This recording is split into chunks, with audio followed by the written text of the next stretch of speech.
tongkatmu menghibur aku. Kalian mengerti maksudnya itu? Karena domba itu kadang-kadang sebelum pergi ke padang rumput, dia harus melewati terowongan-terowongan yang jauh, bisa panjang itu. Nah, karena itu kemampuan domba mengikuti gembala sudah nggak ada lagi karena gelap. Maka cara gembala dipukul-pukulkannya itu tiang dinding terowongan itu. Tok, tok, tok. Dia dengar, dia ikut. Tidak ada apapun yang membuat saya maju. Tidak ada. Saya harus maju, tidak boleh mundur. Tapi nggak ada pegangan, nggak ada rasionalisasi, nggak ada yang dilihat, nggak ada logika. Tapi ada aku dengar, tok, tok, tok, tok. Saya suka itu. Dan ketika Tuhan memberikan perumpamaan tentang gembala dan domba, kalimat dengar itu dimunculkan lagi. Dia berkata apa? Domba-dombaku mendengar suara. Wah, luar biasa. Saya berkata kepada alumni yang kita doakan tadi itu, saya berkata, satu pilihan buatmu, doakan istrimu bertobat. Kalau belum istrimu bertobat, maju mundur dia. Istrimu luar biasa sombongnya. Tipikal orang Batak yang sok tahu bukan main sebelum bertobat. Sedikit saja mulai kaya orang Batak, kan langsung hidungnya langsung ke atas lubang. Betul, kalau ada orang Batak kaya rendah hati, saya kagumnya bukan main.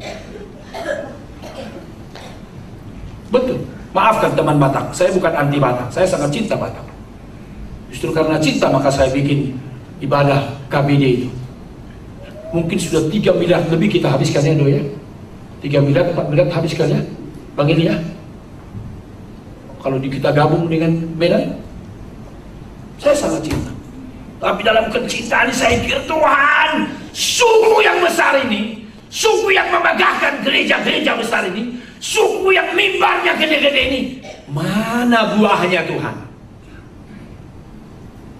Gadisnya banyak sombongnya bukan main, cowoknya banyak sombongnya bukan main. Habislah nanti di generasi Batak ini. Karena apa? Ini yang kita lihat di sini. Ketika theologically mistaken, maka practically juga akan mistaken. Maka akhirnya semua hancur lebur. Kalau saya melihat anak orang kaya, langsung saya bilang, gunakan kesempatan untuk membangun dirimu. Kau tidak ada masalah studi, tidak ada masalah. Saya seumur hidup, saya sulit namanya bimbingan, gak ada uang. Semua saya kerjakan sendiri. Saya lihat orang main gitar, saya lihat. Setelah saya lihat, lalu saya tiru-tiru.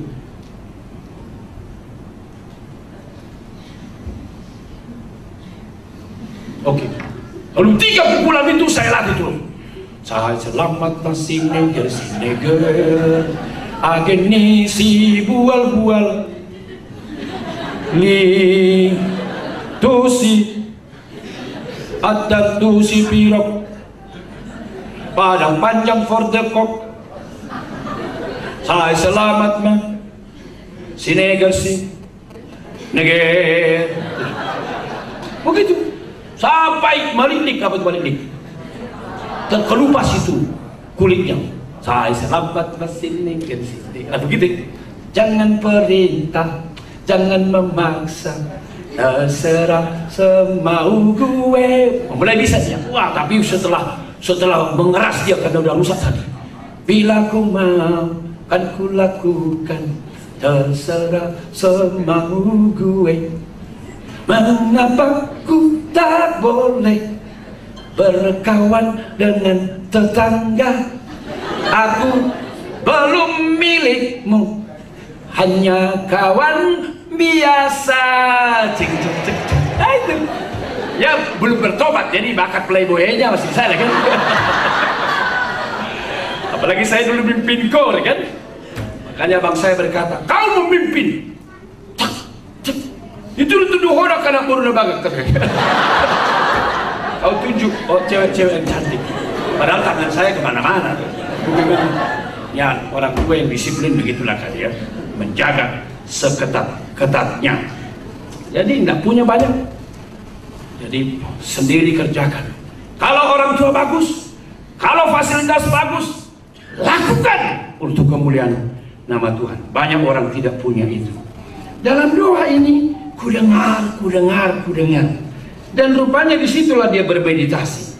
Akhirnya kalau kita baca semua, dia bicara tentang Allah yang bekerja di dalam alam semesta. Itulah ayat 3-11. Allah datang dari negeri Teman, ya, dari Maha Kudus dari pegunungan. Ayat 4, ada kilauan seperti cahaya, sinar cahaya dari sisinya. Ini the theology of nature, teologi alam. Dia berkata, dia mendahulunya berjalan penyakit sampar, demam mengikuti jejaknya. Ia berdiri, bumi dibuatnya bergoyang. Ia melihat keliling, maka bangsa-bangsa dibuatnya melompat terkejut. Hancur gunung-gunung yang ada. Itu semua ini the theology of nature yang muncul di sini.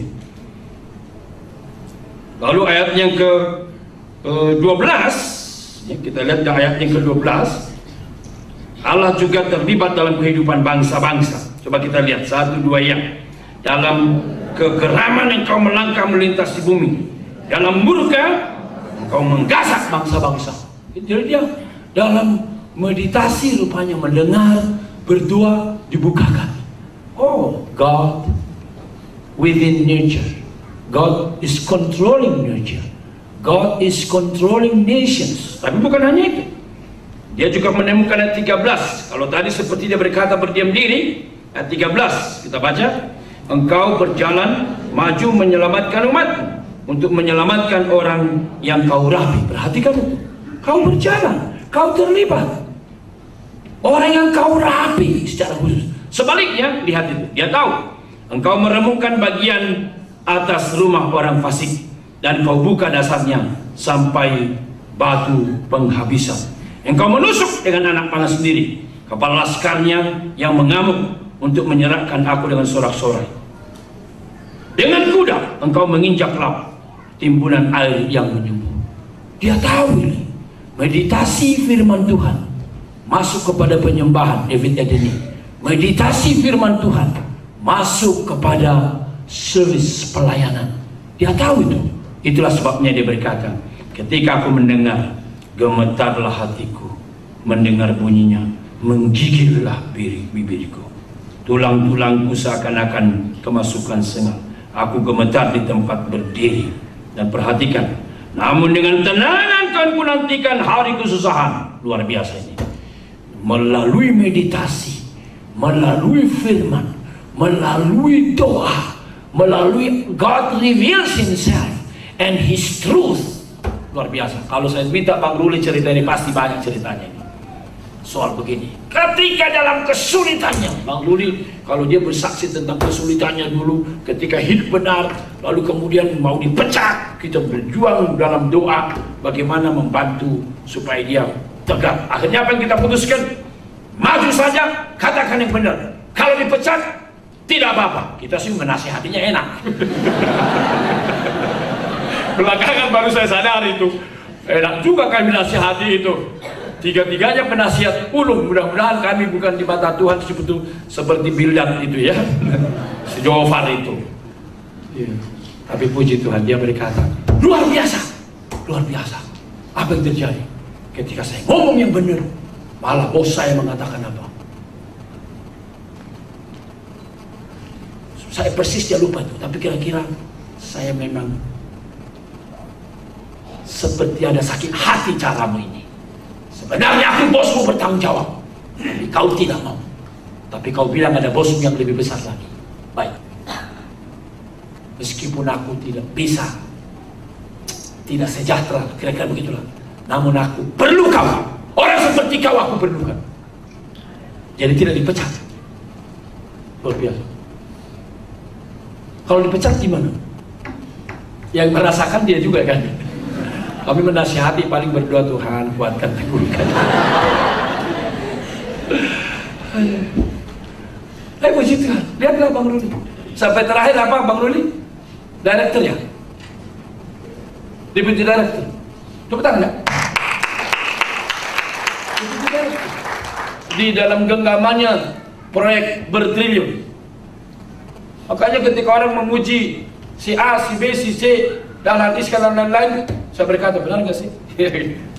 Orang dalam soalnya kan. Begitu tidak kasih tahu semua, langsung saya, sampai orang tanya, sumbermu siapa bang? Saya berkata, orang dalam. Boleh tahu nggak siapa namanya? Kau pasti, kau kusabut, pasti kau setuju. R di depannya. Oh Bang Ruli, kalau gitu aku percaya. Wah, kita mau alumni seperti ini ya. Siapa yang ngomong? Gunawan, aku percaya. Siapa yang ngomong? Hubert, aku percaya. Alumni Perkantas, kan begitu ya? Ini yang kita mau. Luar biasa. Banyak pegawai negeri swasta banyak seperti itu. Ini beliau ini juga begitu. Begitu memasukkan sekian unit dari satu perusahaan alat ke perusahaannya, dikasih amplop. Saya masih ingat tuh, supaya apa? Supaya dilanjutkan begitu. Dia bilang, ini apa itu? Padahal dia waktu itu mau nikah ya, butuh duit itu. Tapi dia bilang, maaf ini bukan bagian saya. Oh iya, ini sudah ditetapkan perusahaan kami buat bapak. Bapak berjasa. Oh kalau begitu, tolong disetorkan ke perusahaan saya, karena saya bekerja untuk perusahaan saya. Puji Tuhan. Sama kesaksian Bang Rudi juga begitu. Rudi Buranto, dia bermain di triliunan juga, boiler-boiler. Tapi mungkin mereka dikuatkan juga karena apa? Bang Sagala lebih miskin dari aku, nggak apa-apa. Aku masih lebih kaya dari Bang Sagala. Bang Sagala miskin begitu, anaknya serak-serak, gede-gede, kokok-kokok. Meskipun nggak ada susu tadi ya. Minum susu apa anakmu? Laktogen kah? Delco kah? Apakah? Sebenarnya asli bagus. Mantap kan? Yang penting satu hal, jangan bimas, biar mati asal style. Biar mampus, kalau orang bahasa Medan bilang, biar mampus asal stan katanya. Orang Medan biar mampus asal stan style. Gadget ganti terus. Saya bilang, lu ganti terus gadget, lu beli ini, kapan nabung? Anak gimana caranya?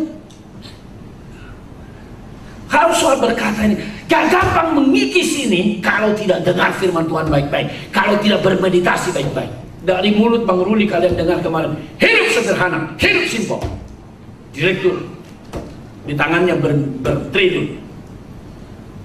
Tidak bisa itu sekejap dapatnya itu proses itu.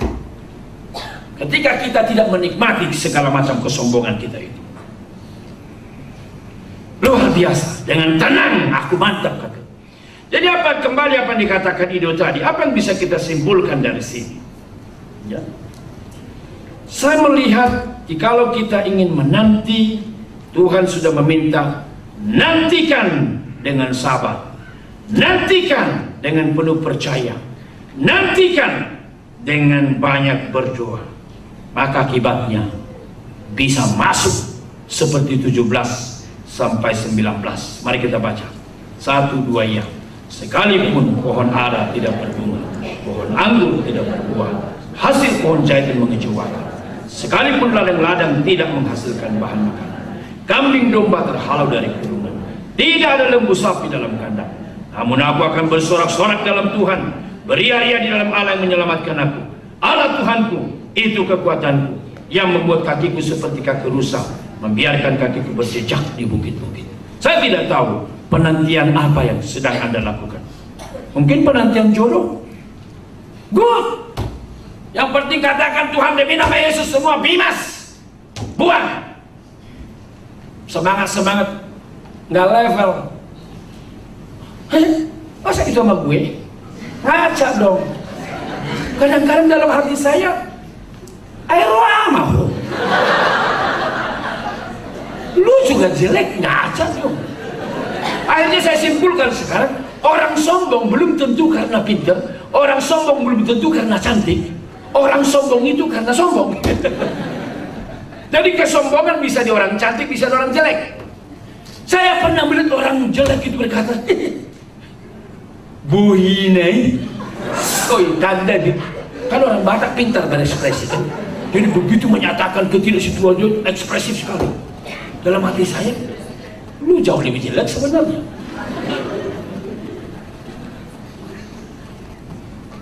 Jodoh, tenang, di retret bisa dapat. Kalau bisa, oh, dia menanti dengan sabar, dapat. Hubert gantengnya bukan main. Kemudian,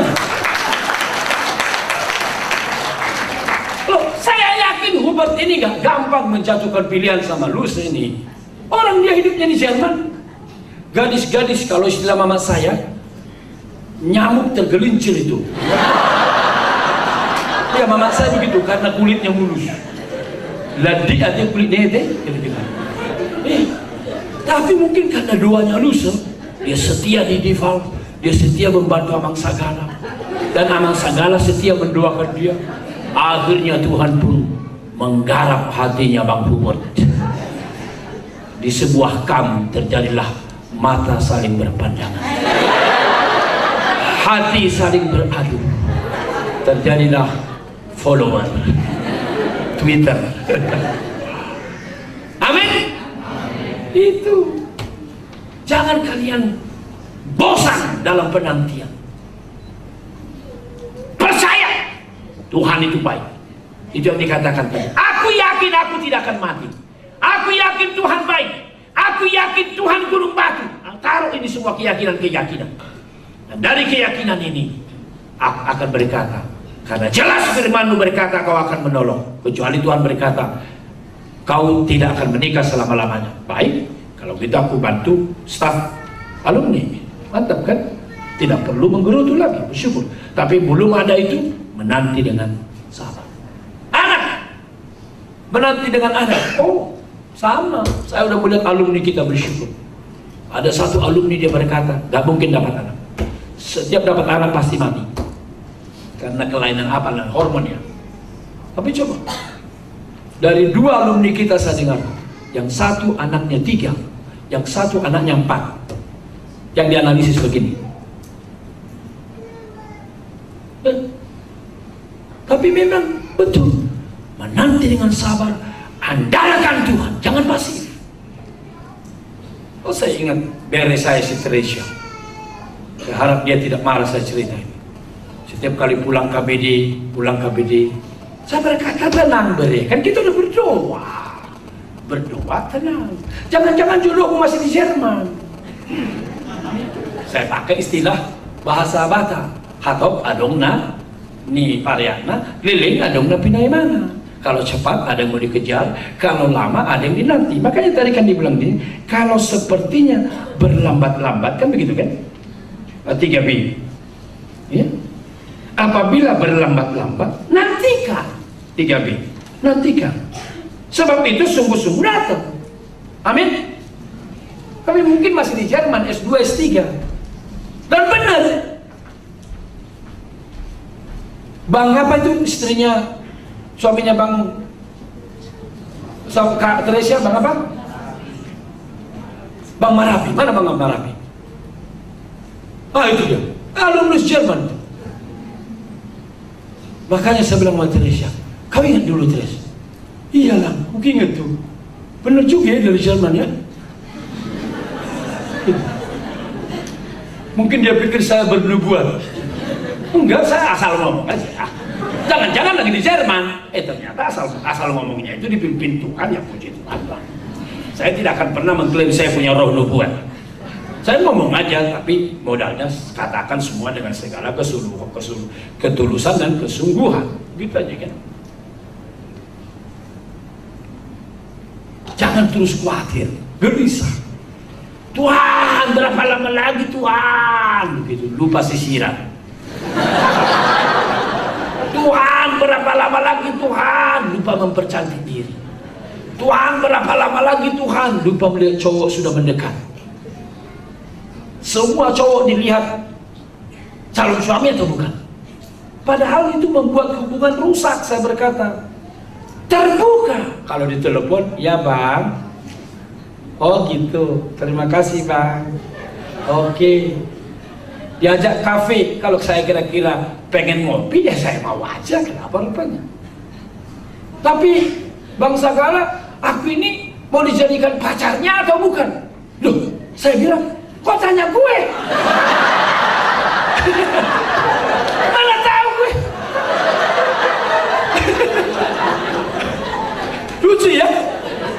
Loh kalau gitu aku perginya, saya ditelepon tuh dasarnya apa? Saya ditelepon kadang-kadang jam 9, kadang saya ditelepon jam 11. Lalu saya kalau diajak ke kafe itu dasarnya apa? Dasarnya ngopi. Loh, serius saya. Jangan buat pertemanan itu dasarnya calon suami atau bukan. Itu kan laki-laki juga jadi terlalu berat bebannya yang iya tuh. Oh, salibnya besar banget ini. Langsung calon suami soalnya. Yeah. Sorry nih, saya nggak tahu apa yang kalian bahas di single available. Cuman ya itulah tipsnya. Akhirnya orang itu saya berkata, gini deh ya, saya mau katakan kepadamu, saya kenal itu yang kau sebut. Itu orang sebenarnya saya tahu banyak cewek yang tergila-gila sama dia. Belum tentu diajaknya telepon, belum tentu diajaknya ngopi-ngopi. Nah kalau sebenarnya kamu senang sama dia, mau aja ngopi. Tapi jangan langsung katakan calon suami, jangan.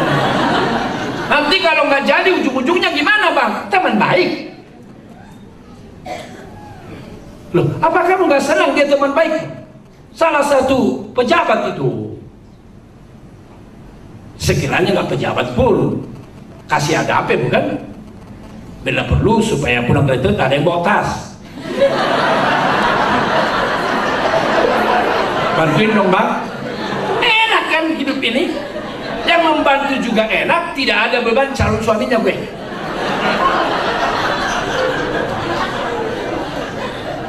Singkat cerita, apa yang terjadi?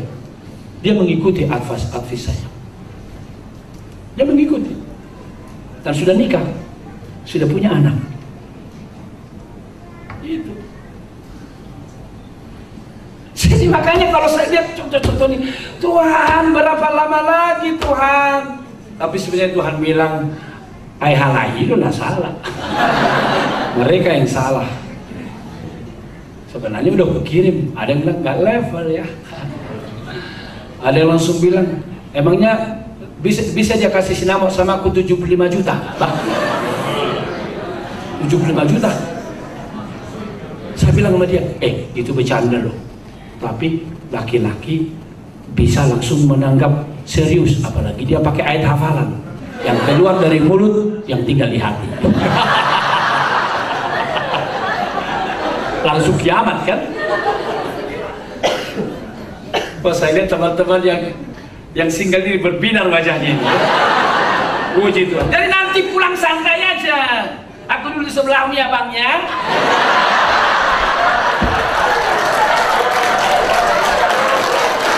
Loh kenapa tenang kan Bang Harapan setuju nggak? Iya tuh. Iya kan? Berteman aja. Selanjutnya bagaimana? Ya terserah Tuhan lah.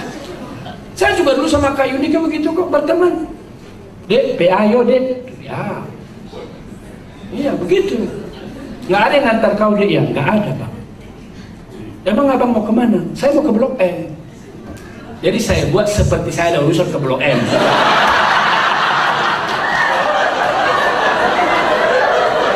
Oh iya, orangnya dari sini kok. Jadi supaya dia nggak terlalu tahu dia bahwa dia juga ini KSM juga untuk mengenal siapa nih perempuan ini. Kan kita kan nggak boleh beli kucing dalam karung. Kita mesti lihat kucingnya seperti apa, ngeongnya gimana. Lu ya disitulah saya ketika berteman-teman sama Kak Yunika ini, saya datang, Nona lagi doa katanya. Saya tunggu 30 menit. Liling main atau berdua. Tunggu lagi sejam. Apa diketok aja om? Kata pembantunya. Jangan. Tapi seperti Tuhan di dalam kedongkolan saya. Kan biasa orang Batak kan. Kalau berdua kan buat jarang kalau orang Batak berdua lama-lama kan. Atau masuk di lopeng aku sih. Kita nggak ngomong dia udah tahu kan gitu kan. Jadi dua orang kan bingung, orang Batak yang belum hidup baru kan nggak bingung gitu. Jadi dalam kebingungan saya seperti yang Tuhan yakinkan saya gini. Kalau calon istri pendoa seperti itu, sekiranya kau nanti jadi suaminya agak rusak-rusak dikit, nanti dijaga sama istrimu jadi lurus lagi. Makanya mah dengar itu mah doaku itu Pak. Jadi kalau agak miring-miring dikit, doa istri itu anakmu nanti, anak. Saya kan udah hafal tuh kalimatnya Agustinus Monica itu ya. Waktu Paus didatangi karena si Agustinus bandel banget. Lalu Monica waktu nangis, Pausnya berkata, anak yang terus-menerus didoakan ibu yang mengandung dan melahirkannya dengan menjujurkan air mata, akhirnya pasti tidak jatuh ke pelukan iblis, pasti ke pelukan Tuhan. Pulang ibu. Monica terus berdoa. Akhirnya muncul Agustinus bapak gereja. Itu langsung pikiran saya, anak saya, mamanya seperti itu, berdoa berjam-jam. Yang berkesan lagi apa? Kucing mereka sakit, saya disuruh berdoa. Kalau saya kucing mati, mati di situ. Banyak anak kucing di sana. Tapi kulihat, gila juga yang punya rumah ini. Kucing aja disayang. Nah coba, semua ini saya tahu karena apa? Karena boleh berkunjung kan? Boleh jalan-jalan. Kebetulan saya ke Blok M. Bang mau minum bang? Iya. Apa? Ya terserah deh, dibikinlah kan. Kalau bisa bikin panas sekali, sudah lama nunggunya kan. Jangan dikasih yang dingin langsung diminum, pergi dia. Ya karena kita udah minum, ditunggu-tunggu juga ketahuan kan ngapain lagi. Tapi kalau panas kan maklum kan. Triknya kecil-kecil ya. Tapi praktis. Kalau ternyata kita suka, emang abang langsung pulang? Iya, kemana? Ke rumah. Masih sempat nggak antar saya sebentar minjem buku ke rumah teman? Oh boleh. Nah kalau dia bilang boleh berarti udah tanda-tanda itu. Itu. Sedap ini. Penantian pekerjaan sama. Saya ingat waktu mempersiapkan ini langsung saya lihat apa? Musa. Udah bagus banget itu. Di padang gurun berapa tahun kata Bang Agus?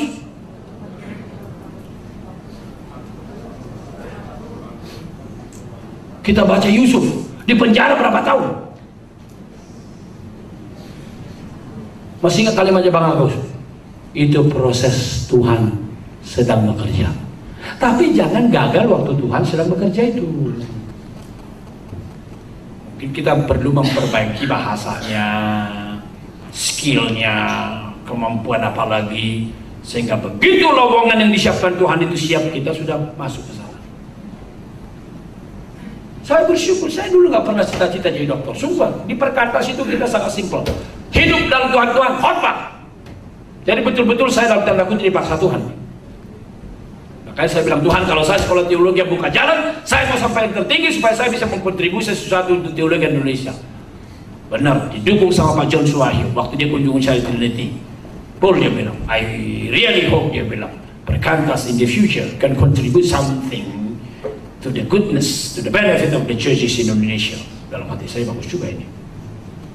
Dan ternyata bukan jadi dokter. Setelah dokter sekarang saya buka estetik. Tidak ada masalah, karena saya sudah ada di Dikti, udah terdaftar. Langsung Bang Eli bilang, loh udah terdaftar? Udah Pak, udah. Karena semua beres. Kita tidak mau kucing-kucingan. Saya berani berkata kepada semua orang tua, anakmu kirim ke STJ Trinity, pasti kudidik, otaknya pintar, hatinya cinta Tuhan. Oh iya, kalau kalian terpanggil dengan beban ini, saya berkata, the work of God must be carried out, must be fulfilled by the whole member of the Church of God. Kalau kalian terpanggil untuk itu, kalian lakukan. Saya berkata, minimal 100, minimal. Orang dengar berkata 100 terlalu sedikit bang. Oke, tapi kan saya bilang minimal 100. Bila Tuhan berkenan seperti kita langsung bikin alumni-alumninya nih. Buka lagi di mana? Buka lagi di mana? Kita butuh hamba Tuhan. Mereka baru tingkat 2. Mereka sudah mengisi mimbar-mimbar sekarang. Sekarang hari ini khotbah salah satu di HKBP Bulan dulu. Dan 400-nya bangga. Mari kita lakukan itu buat Tuhan. Tapi memang banyak hal bergumul. Bukan hanya kalian, saya juga. STT ini sampai istri saya berkata, ya bang, gimana pak kalau benar kata orang? Kan kita membantunya bukan sekali sebulan, tiap bulan, bukan setahun, bertahun-tahun. Ada teman baik saya yang berkata, gila loh, gak ada itu individu membuat STT, gak ada itu. Gereja pun gagal. Saya mendengar suara Tuhan, kembali mendengar. Saya takut tidak melakukan. Dan saya sudah berkata, jika ini dari Tuhan, berikan clue, tanda-tanda. Saya minta 1, 2, 3, semua diberikan. Salah satu saya minta, selama ini Yayasan Bina Dunia Tuhan tidak pernah mendapatkan uang ditransfer di atas 20 juta. Kalau memang Tuhan berkenan, saya minta 1 tanda saja, supaya saya nggak salah melompat. Karena saya sudah establish tadi, teaching, preaching, and writing, saya sudah miliki. Ini sekarang kok membuat STT, ini udah merubah lagi nih intervensi Allah ini. Tapi saya mau supaya saya tidak ambisius. Singkat cerita, 2 minggu setelah saya doa itu, Dian berkata, Aman, ada uang 100 juta masuk ke rekening kita. Dari berapa orang? 1 orang. Seperti Tuhan berkata, percaya kau sama aku? Pergi saja. Dan jangan pernah berharap kepada manusia. Puji Tuhan, sekarang sudah 2 tahun. Saya tanya mereka, kalian yang stay di sini, saya datang pergi. Pernah nggak kalian kekurangan makan? Tidak. Saya kan selalu bilang, makan yang bergizi. Siang selalu ada buah. Masih terus dilakukan? Terus dilakukan. Oke. Gak pernah berpikir bayar dulu orang tuanya. Dari 29 hanya 11 yang sanggup membayar. 18 yang sanggup bayar. Apa yang mau saya katakan? Menanti dengan sabar. Ya. Menanti dengan iman. Iya. Dan rupanya beriman itu gak cukup setahun. Muncul tahun yang ini. Beriman lagi. Beriman lagi. Tapi sepertinya Tuhan bilang begini. Kalau tuh saya sudah berbuat kemarin, apakah saya bukan Tuhan yang sama sekarang? Jikalau KKR-mu bermiliar sudah habis, uangmu sendiri tidak ada, paling tinggi tabunganmu kau kasih 10 juta, udah senang kau bisa memberi itu. 10 juta apa artinya itu untuk KKR? Aku Yehova Jireh, aku yang Maha Kuasa, aku gunung batu. Itu Habakuk berkata tadi. Puji Tuhan, saya mau berkata di hadapan kalian, saya siap membangun sekolah tinggi teologi yang mencintai Tuhan, otaknya perlu Tuhan, yang cinta Alkitab dan cinta jemaat. Saya kalau mengajar mahasiswa berkata, lihat saya baik-baik, saya kesini bukan cari duit, saya kesini untuk mendidik engkau menjadi hamba Tuhan yang sungguh-sungguh. Saya tahu akan tiba waktunya saya mati. Sebelum mati pun saya tahu akan tiba waktunya saya pasti invalid seperti mertua saya. Kalau waktu itu tiba, saya nggak bisa berbuat apa-apa lagi. Sebelum itu tiba, saya mau bagi semua getaran hati, doa, pergumulan, kecintaan kepada Kristus, kecintaan kepada jemaat. Lakukan. Yehova Jireh, El Shaddai, Dia menolong kamu.